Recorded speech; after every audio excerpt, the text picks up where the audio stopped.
So this is the cab here. So this is where I was riding. 2 vehicles. These are the trucks that we used for that mission. 2 soldiers, Major Kevin O'Reilly and Sergeant Christopher Hatala with the New York Army National Guard, were part of 2 very important missions during the floods of 2011. I was with one of the units under the 204th. We had just gotten back from Afghanistan. And a couple of months went by. I was just coming back from my honeymoon, and all of a sudden, the hurricanes hit. Major O'Reilly led a team tasked with rescuing people stranded in hotels in Owego. I think it was about 50 people in one hotel, about 25 in another, that needed to move. They had been stuck there for probably 2 days. One of the hotels had lost power. It didn't have a backup generator. Keep moving. Let me know if you're drifting. Are you drifting? Their vehicles have a 9-foot scuba, making them uniquely designed for these situations. That day, we forded actually through up to 6 feet of water.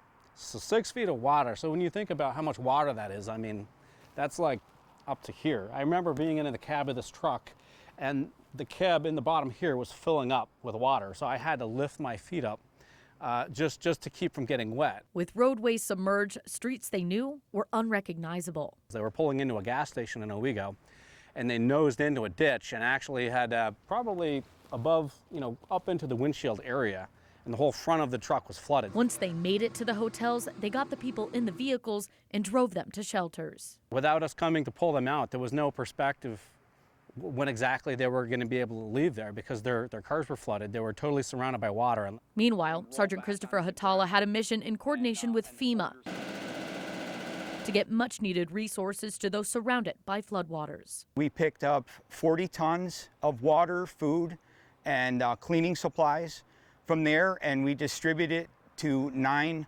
emergency services locations within Broome County. And that was no easy task. They had to unload those 40 tons by hand. We had a bus that filled with soldiers, and as we came up to each location, we buddy carried up the supplies off the trucks in a line up to that facility. And for some soldiers, while they were serving their community, their own lives were being impacted.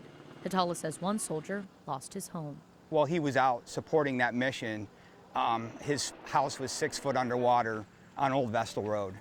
But the Southern Tier did not forget the sacrifices they made, and years later, people still thank them for their efforts. Family had come and thanked us for bringing the supplies out to them, and it's nice to see people remember and acknowledge that. A mission they say they will not forget. These are houses, businesses, my neighbors, our community that was underwater. So for us, it was probably one of the most rewarding days, single days of my experience in the Army National Guard, being able to rescue those people and use our vehicles to help them. For 12 News, I'm Caitlin Pearson.